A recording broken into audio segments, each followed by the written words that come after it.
These are things we do unconsciously. If I were to think about it, there's a great deal of my waking life that I live unconsciously because I'm living according to my habit. True for you?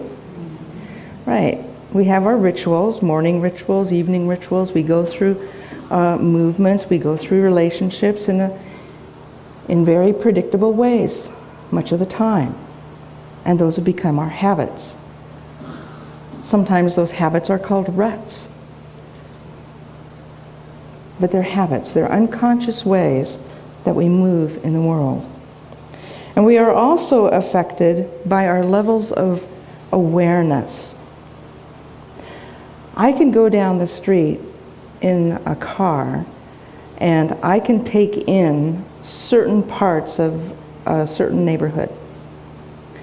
And the person in the car with me can go down that same street and take in completely different details. It's because our levels of awareness are different, that we are attuned to pick up specific cues. And so we all have these different levels of awareness. And sometimes our habits are affected by our awareness, because if we aren't aware of what we are doing, we tend to create habits and do that time after time after time again until something comes up in our worlds that kind of shakes us loose from that automatic behavior. So by and large, we are people of doing, and we put great value on doing. And the underlying message of having a full calendar, how many of you have full calendars? You have full calendars? Okay, the underlying message of that full calendar is that I'm busy because I'm important. I'm busy because I'm productive. I'm busy and so I have things to do. Just look at my calendar. And in that doingness, there's a part of us that gets value from that. And we can have a sense of indispensability in our world. Well, I have to show up. What would happen if I didn't show up? My gosh, the whole meeting would fall apart. It'd be my fault.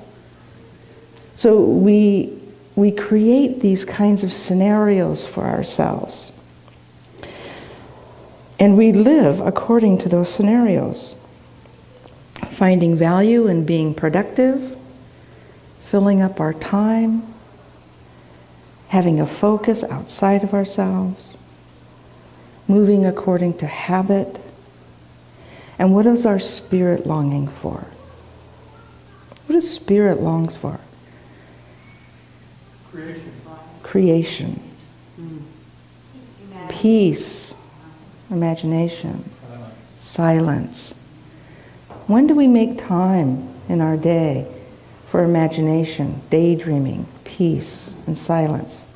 If you were to put a number in terms of minutes, how long would that be for you? Anybody willing to share that? Blue. Blue?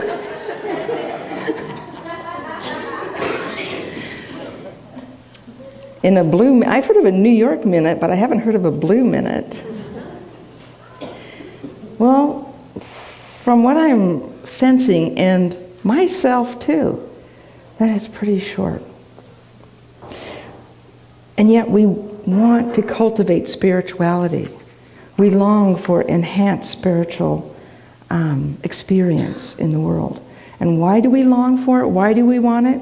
Well, there's something in us that is urging us forward. There is something built in that wants connection with something greater than ourselves, that wants to feel intimacy with ultimate reality.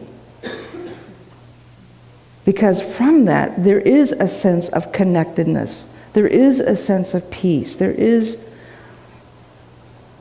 a sense of life, of enhanced life, of expanded life,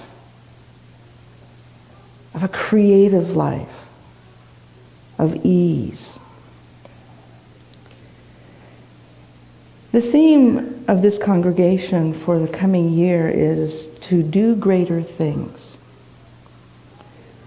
To do greater things. What would it mean to do a greater thing in your life right now?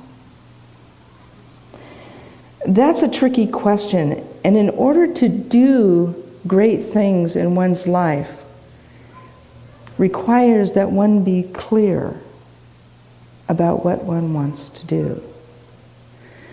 So to live a life of doing greater things, of being a greater self, requires a vision and a clarity on how to do that. One of the ways in which clarity is developed is through mindfulness. Mindfulness. Well, that word almost says what it is. It's having a full mind, not in a sense of clutter, because I think, well, at least I have that. And I would suspect that you have that too. Not in a sense of clutter, but mindfulness in a sense of focus. That your whole mind, that your attention, that your awareness, that your consciousness is here now, has a point of reference that is in this present moment. That it's not thinking of a relationship back there, and it's not thinking of what's going to happen in my life after this service, and it's not what went on yesterday. But it's being in this present moment. It's being here now. In this state of mindfulness, in this state of awareness, is what Buddha describes as waking up, as being awake. Because things like habits and things like distraction and things like multitasking take us away from mindfulness. So mindfulness is coming back to single focus. Mindfulness is coming back from the past and the future to be here now, to be here in my body, to notice my feelings, to notice sensation, to be aware of temperature, of light quality, of my heart beating. It is really being clear about what is going on now, in this moment.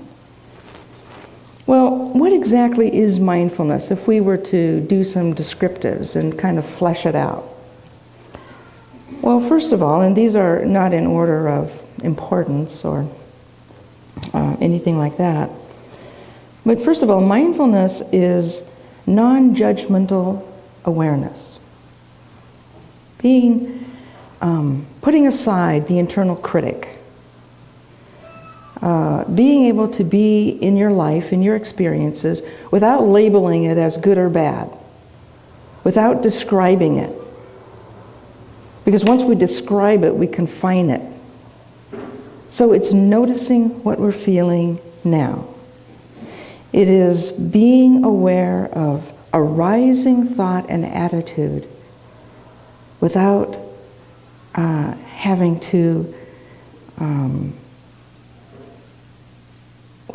to align ourselves with a judgment about it.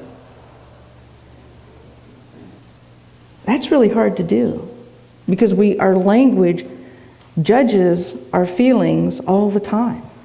All the time. I have a terrible headache. I feel just rotten. I hate this feeling of hopelessness. I get so tired with this sadness. Those kinds of defining language could also be, I notice an ache, like a pressure in my forehead, or I'm having difficulty with a general feeling of sadness and frustration. I have a part of me that feels hopeless. Another part that doesn't like that feeling. Do you see the subtle differences? We're not owning it, and we're not judging it.